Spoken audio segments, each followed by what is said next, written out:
Berdasarkan isi di dalam video tersebut, peti jenazah yang tidak sengaja terjatuh saat hendak dimasukkan ke dalam liang kubur berakibat jenazah keluar dari dalam peti dan jatuh.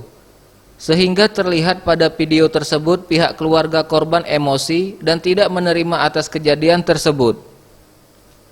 Prosesi pemakaman ini terjadi di kawasan Kelurahan Pasar Bayangkara, Kecamatan Talang Ubi, Kabupaten Pali.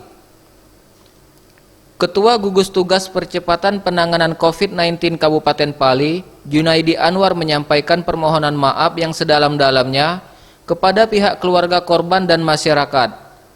Serta ia juga menambahkan hal ini bukanlah faktor disengaja.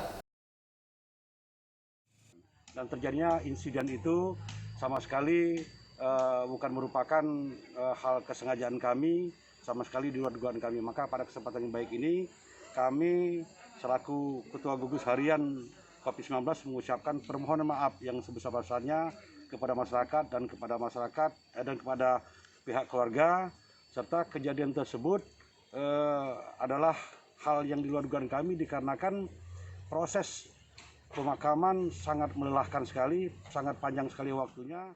Boris Simbolon, Sriwijaya TV.